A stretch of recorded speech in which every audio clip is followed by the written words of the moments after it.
श्री दुर्गा सप्तशती का पाठ करें और सुख से जीवन बिताएं, मन की इच्छा पूर्ण करें।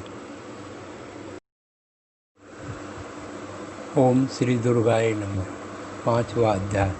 देवताओं द्वारा देवी की मुंड के मुख से अंबिका के रूप की संसा।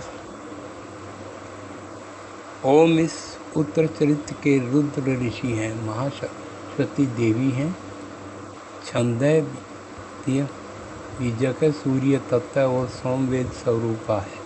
महासरस्वती की प्रसन्नता के लिए उत्तर चरित्र के पाठ में उसका किया जाता है, जो अपने कर कमलों में घंटा, सूर, हल, धनुष और बाण धारण करती है, चंद्रमा के समान है। उनकी मनोहर क्रांति है, जो तीनों लोकों में भूता और शुभम आदि दैत्यों का नाश करने वाली है, तथा गौरी के शरीर से जिनका प्रकट हुआ है, उन महासरस्वती देवी का मैं निरंतर भजन करता हूँ। ऋषि कहते हैं, पूर्व काल में शुंभ और निशुंभ नामक असुरों ने अपने बल के घमंड में आकर इंद्र के हाथों से तीनों लोकों का राज्य तथा यज्ञ भाग छीन लिया। वही दोनों सूर्य, चंद्रमा, कुबेर, यम और वरुण के अधिकारों का भी उपयोग करने लगे। वायु और अग्नि का कार्य भी वो ही करने लगे। इन दोनों ने सब देवताओं को अपमानित, राजबल पराजित तथा अधिकारहीन करके स्वर्ग से निकाल दिया। उन दोनों महान असुरों से तिरस्कारित देवताओं ने स्मरण किया और सोचा, जब का हमें लोगों को वर दिया था कि आपत्ति काल में स्मरण करने पर मैं तुम्हारी सब आपत्तियों का तत्काल नाश कर दूंगी। यह विचार कर देवता गिरिराज हिमालय पर गए और वहाँ भगवती विष्णु माया की स्तुति करने लगे। देवता बोले, देवी को नमस्कार है, महादेवी शिवा को सर्वदा नमस्कार है, प्रणाम है। हम लोग नियम पूर्वक जगदम्बा को नमस्कार करते हैं, नमस्कार है। नित्या गौरी और बारंबार नमस्कार है। देवी को सत्य करते हैं। शरणागतों का कल्याण करने वाली सिद्ध रूपा देवी को हम बार बार नमस्कार करते हैं। राक्षसों की लक्ष्मी, राजाओं की लक्ष्मी तथा शिव पत्नी स्वरूपा आप जगदम्बे को बार बार नमस्कार है। दुर्गा संकटों से पार उतारने वाली, सबकी सारभूता, सर्वकारिणी, ख्याति कृष्णा सर्वदा नमस्कार है। अत्यंत रुद्र रूप देवी को हम नमस्कार करते हैं, उन्हें हमारा बारंबार प्रणाम है। जगत की आधारभूता कृतिका देवी को बारंबार नमस्कार है। जो देवी सब प्राणियों में विष्णु माया के नाम से कही जाती है, उनको नमस्कार, उनको नमस्कार, उनको बारंबार नमस्कार। जो देवी सब प्राणियों में चेतना कहलाती है, उसको नमस्कार, उनको नमस्कार। जो देवी सब प्राणियों में बुद्धि रूप से स्थित है, उसको नमस्कार, उनको नमस्कार, उनको बारंबार नमस्कार। जो देवी सब प्राणियों में स्थित है, उसको नमस्कार, उनको नमस्कार, उनको बारंबार नमस्कार। जो देवी सब प्राणियों में स्थित है, उनको नमस्कार, उनको नमस्कार, उनको बारंबार नमस्कार। जो देवी सब प्राणियों में छाया रूप से, उनको नमस्कार, उनको नमस्कार, उनको बारंबार नमस्कार। जो देवी सब प्राणियों में शक्ति रूप से स्थित है, उनको नमस्कार, उनको नमस्कार, उनको बारंबार नमस्कार। जो देवी सब प्राणियों में स्थित है, उनको नमस्कार, उनको नमस्कार, उनको बारंबार नमस्कार।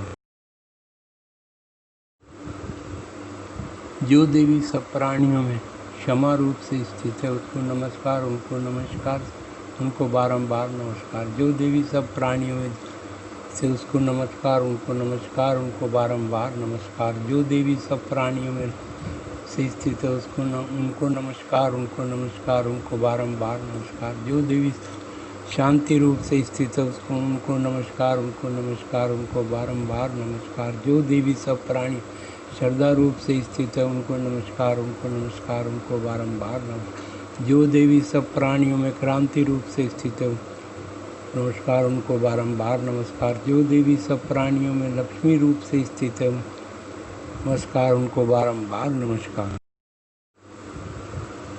जो देवी सब प्राणियों स्थित है उनको नमस्कार, उनको नमस्कार, उनको बारंबार नमस्कार। जो देवी सब प्राणियों में स्मृति रूप से स्थित है उनको नमस्कार, उनको नमस्कार, उनको बारंबार नमस्कार। जो देवी सब प्राणियों में दया रूप से स्थित है उनको बारंबार नमस्कार। जो देवी सब प्राणियों में स्थित है उनको नमस्कार, उनको नमस्कार, उनको बारंबार नमस्कार। जो देवी सब प्राणियों में माता रूप से स्थित है उनको नमस्कार, उनको नमस्कार, उनको बार नमस्कार। जो देवी सब प्राणियों में भ्रांति रूप से स्थित है उनको नमस्कार, उनको बारंबार नमस्कार। जो जीवों के इंद्र की अधिष्ठा देवी एवं सब प्राणियों में सदा व्यापक रहने वाली है उनको बारंबार नमस्कार। जो देवी चैतन्य रूप से सब जग इस संपूर्ण जगत उनको नमस्कार, उनको नमस्कार, उनको बारंबार नमस्कार। पूर्व काल में आपने होने से देवताओं ने की ओर देवराज इंद्र ने बहुत दिनों तक उनका और यह कल्याण की साधना कि हमारा कल्याण और मंगल करे तथा सारी आपत्तियों का नाश कर डाले।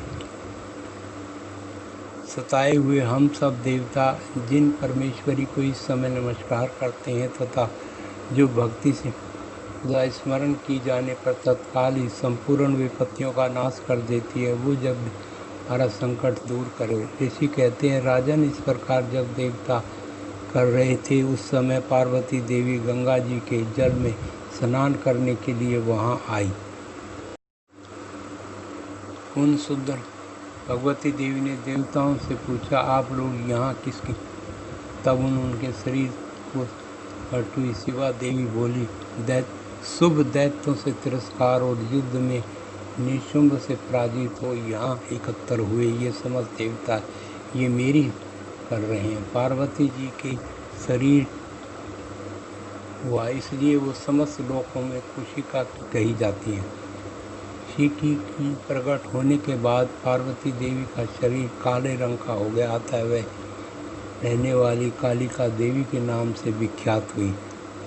शुंभ निशुंभ के वहाँ आए और उन्होंने परम मनोहर रूप धारण करने वाली अंबिका देवी को देखा। फिर वो शुंभ के पास जाकर बोले, महाराज एक अत्यंत मनोहर स्त्री है जो अपनी दिव्य क्रांति से हिमालय को प्रकाशित कर रही है। वैसे उत्तम रूप से कहीं किसी ने भी नहीं देखा होगा। पता लगाएं ये देवी कौन है और उसे ले लीजिए। स्त्रियों में तो वो रतन है, उसका प्रत्येक अंग बहुत ही सुंदर है तथा वो अपने श्री अंगों की प्रभा से संपूर्ण दिशाओं को प्रकाश फैला रही हैं। दैत्यराज अभी यह हिमालय पर ही मौजूद है, आप उसे देख सकते हैं। और वो तीनों लोकों में मणि, हाथी और घोड़े आदि जितने भी रतन हैं वो सभी समय आपके घर में शोभा पाते हैं। हाथियों में भूत ऐरावत व परिजात का वृक्ष और घोड़ा ये सब आपने इंद्र से ले लिए हैं। हंसों से विमान भी आपके आंगन में शोभा पाता है। यह रतन विमान जो पहले ब्रह्मा जी के पास थे अब आपके यहाँ लाया गया है। वो निधि अपने कुबेर से छीन लाए हैं। समुद्र ने भी आपको नमक माला भेंट की है जो केसरों से और उसकी कमल कभी मुड़ते नहीं है। स्वर्ण वर्ण की वर्षा करने वाले वरुण का छत्र भी आपके घर में शोभा पाता है तथा ये श्रेष्ठ रथ जो पहले प्रजापति के अधिकारों में था अब आपके पास मौजूद है। मृत्यु की नामक शक्ति भी आपने छीन ली है और वरुण का समुद्र में होने वाले सब प्रकार के रतन आपके भाई शुंभ के अधिकार में है। अग्नि ने भी शुद्ध किए हुए 2 वस्त्र आपको सेवा में अर्पित किए हैं। दैत्यराज इस प्रकार सभी रतन एकत्र कर लिए हैं। फिर जो ये स्त्रियों में रतन रूप कल्याणमयी देवी है, इसे आप क्यों नहीं अपने अधिकार में कर लेते। ऋषि कहते हैं, चंडमुंड का यह वचन सुनकर उनने महादैत्य सुग्रीव को दूत बनाकर देवी के पास भेजा और कहा, तुम मेरी आज्ञा से उसके सामने ये सब बातें कहना। ऐसा उपाय करना जिससे प्रसन्न होकर वो सीधे ही यहाँ आ जाए। ये दूत पर्वतों के जिसमें जहाँ देवी मौजूद थी गया और मधुर वाणी से कोमल वचन बोला। दूत बोला, देवी दैत्यराज, तुम इस समय तीनों लोकों के परमेश्वर हैं। मैं उनका भेजा हुआ दूत हूँ और यहाँ तुम्हारे ही पास आया हूँ। उनकी आज्ञा सदा सब देवता एक स्वर से मानते हैं, कोई उनका उल्लंघन नहीं कर सकता। वो संपूर्ण देवताओं के उन्होंने तुम्हारे लिए जो संदेश दिया उसे सुनो। संपूर्ण मेरे अधिकार में है, देवता भी मेरी आज्ञा का अधीन चलते हैं। संपूर्ण यज्ञों के भागों को मैं ही पृथक भोगता हूँ। तीनों लोकों में जितने श्रेष्ठ रतन है वो सब मेरे अधिकार में। देवराज इंद्र का वाहन है रावत जो रतन के समान है, मैंने छीन लिया है। क्षीर सागर का मंथन करने से जो प्रकट हुआ था उस देवताओं ने मेरे पैरों पर पड़कर किया है। सुंदरी उनके सिवा और भी जितने रत्न पास हैं वो सब मेरे ही पास आ गए हैं। देवी, हम लोग तुम्हें संसार की स्त्रियों में कहते हैं, तुम हमारे पास आ जाओ, क्योंकि रत्नों का उपयोग करना हम ही है। चंचल, तुम मेरी या मेरे भाई महाप्राण सेवा में आ जाओ, क्योंकि तुम रतन स्वरूपा हो। मेरे वर्ण करने से तुम्हारी महान ऐश्वर्य की प्राप्ति होगी। अपनी बुद्धि से ये विचार कर तुम मेरी पत्नी बन जाओ। ऋषि कहते हैं, दूत को यूं ही कहने पर कल्याण में भगवती जगत के धारण करती है। मन ही मन गंभीर भाव से मुस्कुराई और इस प्रकार बोली, दूत, तुमने सत्य कहा है, इसमें तनिक भी मिथ्या नहीं है। तुम तीनों लोगों का स्वामी है और निशुंभ भी उसी के समान भरा, किंतु इस विषय में मैं जो कर लिया उसे मिथ्या कैसे करूं। मैंने अपनी बुद्धि के कारण पहले से ही ये उसे सुन। जो मुझे संग्राम में जीत लेगा, जो मेरी कर देगा तथा संसार में जो मेरे समान बलवान होगा वही मेरा स्वामी होगा। इसलिए और महादैत्य स्वामी यहाँ पधारे और मुझे जीतकर सीधे ही मेरा प्राणी ग्रहण कर ले। इसमें विलंब की क्या आवश्यकता है। देवी, तुम घमंड में भरी हो, मेरे सामने ऐसी बातें ना करो। तीनों लोकों में कौन ऐसा पुरुष है जो खड़ा हो सके। देवी, अन्य देवताओं के सामने भी सारे देवता युद्ध में नहीं ठहर सके, फिर तुम अकेली स्त्री होकर कैसे ठहर सकती हो। जिन सामने इंद्र आदि देवता भी युद्ध में खड़े नहीं हुए, उनके सामने तुम स्त्री होकर कैसे जाओगे। इसलिए तुम मेरे ही कहने से चली जाओ। ऐसा करने से तुम्हारे गौरव की रक्षा होगी, अन्यथा जब वो केस पकड़कर घसीटेंगे तो तक होकर जाना पड़ेगा। देवी ने कहा, तुम्हारा कहना ठीक है, आना और रखना, किंतु क्या करूं। मैंने पहले बिना सोचे समझे प्रतिज्ञा कर ली है, अतः अब तुम जाओ। मैंने तुमसे जो कहा है वो सब दैत्यराज से आदरपूर्वक कहना, फिर वो जो उचित जान पड़े करे।